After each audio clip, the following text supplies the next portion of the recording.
તાસ વચ્ચેના સમયના વર્ગના વિદ્યાર્થીઓના વર્તનનો અભ્યાસ. બી છે ઉત્તરાંચલમાં થયેલ પૂર પ્રકોપમાં સ્થળ કે વિસ્તારમાં જઈને નિરીક્ષણ કરવું.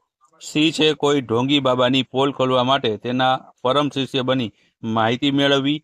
કે ડી છે સરકારશ્રી તરફથી ગ્રામ્ય અને શહેરી વિસ્તારોમાં પ્રાપ્ત થતી આરોગ્યની સવલતોનો અભ્યાસ કરવો. તો આમાંથી જવાબ શું આવશે? તો આમાંથી જવાબ આવશે ઓપ્શન એ આવશે. 2 તાસ વચ્ચેના સમયના વર્ગના વિદ્યાર્થીઓના વર્તનનો અભ્યાસ કરવો છે તે કુદરતી નિરીક્ષણ પદ્ધતિનું ઉદાહરણ રહેલું છે.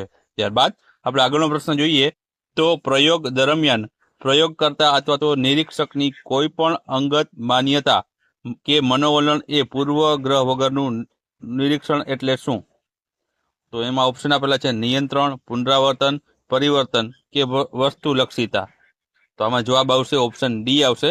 તેને વસ્તુલક્ષિતા કહેવામાં આવે છે. ત્યારબાદ ગુજરાત સરકાર દ્વારા શરૂ કરવામાં આવેલી અભયમ હેલ્પલાઇન નીચે પૈકી શેનું ઉદાહરણ છે? ઓપ્શન છે પ્રાયોગિક મનોવિજ્ઞાનનું, અસાધારણ મનોવૈજ્ઞાનિકનું, શાળાકીય મનોવિજ્ઞાનનું કે સમાજલક્ષી અને વ્યક્તિત્વનું મનોવિજ્ઞાનનું. તો આમાં જવાબ આવશે મિત્રો ઓપ્શન બી આવશે. અસાધારણ મનોવિજ્ઞાનનું આ ઉદાહરણ રહેલું છે. ત્યારબાદ આગળનો આપણે પ્રશ્ન જોઈએ તો આગળનો પ્રશ્ન છે કે નીચે પૈકી કયો અભિગમ માનવીના મનના અજ્ઞાત પાસા ઉપર ભાર મૂકે છે?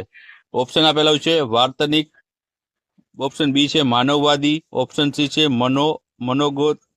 મનોગત્યાત્મક, ઓપ્શન ડી છે બોધાત્મક. તો આમાં જવાબ આવશે ઓપ્શન સી આવશે મનોગત્યાત્મક છે